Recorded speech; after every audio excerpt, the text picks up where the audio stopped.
Olá e bem-vindo. Hoje a gente vai mergulhar fundo em um capítulo que é, assim, um verdadeiro ponto de virada na jornada de uma nação.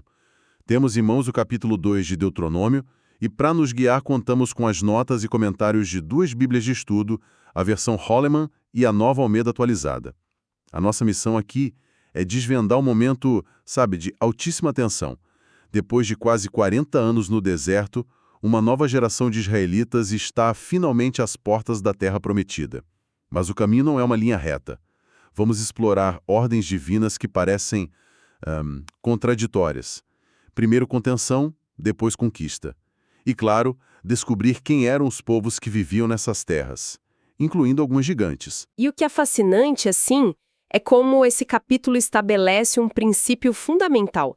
A soberania de Deus não apela sobre Israel, mas sobre todas as nações vizinhas. Veremos como ele distribui territórios, protege certos povos e decreta o fim de outros. É quase uma aula de geopolítica e teologia antiga. Certo, vamos mergulhar nisso então. A história começa como uma ordem bem clara. Depois de 38 anos desde aquele incidente em Cades Barneia, os israelitas devem seguir para o norte. Mas a primeira instrução é de não agressão.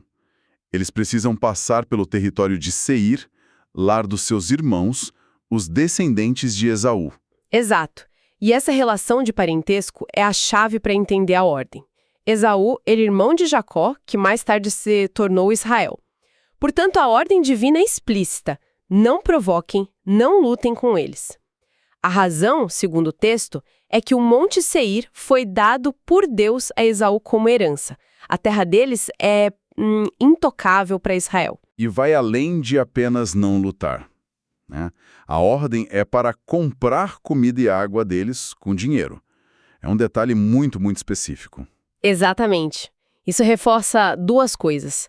Primeiro, o reconhecimento da soberania dos edomitas no seu território, tratando-os como uma nação estabelecida, com quem se faz comércio. E segundo, marca uma transição para Israel. Por 40 anos, eles viveram de provisão divina direta no deserto. Agora, precisam começar a interagir economicamente com outras nações. Entendi. E esse padrão se repete, certo? As fontes mostram que o mesmo acontece com Moabe e Amon. Eles também não devem ser confrontados. Qual a ligação com eles? A ligação também é de parentesco. Moabe e Amon são descendentes de Ló, que era sobrinho de Abraão. Portanto, também são, de certa forma, parentes. As terras de Ar foram dadas aos Moabitas e a terra dos Amonitas aos descendentes de Ló. Isso consolida uma ideia teológica poderosa em Deuteronômio. Deus não é um Deus tribal, sabe? Ele é o soberano que define as fronteiras e os territórios de todas as nações. Certo. E é aqui que a coisa fica realmente interessante. As notas de rodapé das Bíblias de estudo mencionam os habitantes originais dessas terras. Antes dos descendentes de Esaú, os Horeus viviam em Sair. Antes dos Moabitas, a terra era habitada pelos Emins, e a terra dos Amonitas pelos Anzumins. Quem eram esses povos? Então, o texto descreve eles como um povo grande, numeroso e alto. E para não deixar dúvida, ele os compara aos famosos Anaquins, que eram considerados gigantes. Gigantes. Sim, e o ponto central ao mencionar esses povos formidáveis é mostrar o poder de Deus. Ou seja, o texto está dizendo que o mesmo Deus que deu a terra aos Edomitas, Moabitas e Amonitas, o fez ao expulsar esses gigantes. Precisamente.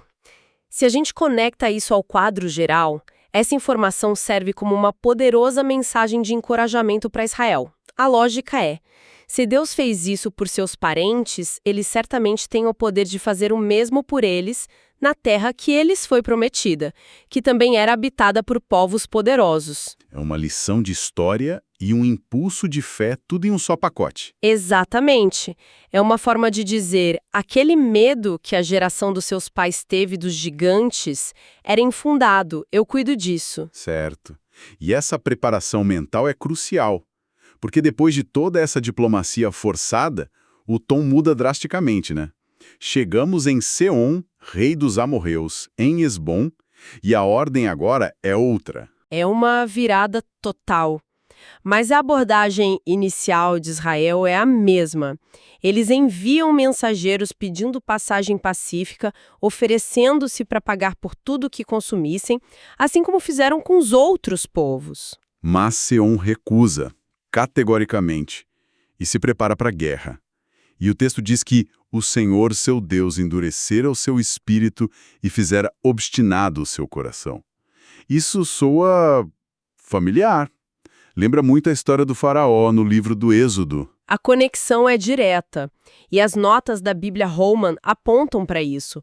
O endurecimento do coração é a explicação teológica para a recusa de Seom. É apresentado como uma ação soberana de Deus para provocar um confronto que era, assim, inevitável, com o objetivo de entregar a terra de Seom nas mãos de Israel. Certo. Isso, claro, levanta uma questão teológica bem profunda sobre a interação entre a vontade humana e a soberania divina. Então, esta é a primeira batalha, a primeira conquista da nova geração. O resultado em Jaza é uma vitória esmagadora. Uma vitória total. Israel toma todas as cidades de Seom, desde Aroé, no Vale do Arnon, até Gileade. A descrição é bem dura, né? Todas as cidades foram completamente destruídas, incluindo homens, mulheres e crianças. A única coisa que pouparam foi o gado e os despojos. Então, o que tudo isso significa na prática? Essa vitória não é só simbólica, ela tem consequências geográficas imediatas. Com certeza. Essa conquista estabelece a primeira posse de terra de Israel a leste do Rio Jordão. Esse território se tornaria a herança de algumas tribos israelitas, mas ao mesmo tempo a conquista também reafirma os limites divinos. Como assim? O texto especifica que a conquista foi até a fronteira dos Amonitas, o ribeiro de Jaboque.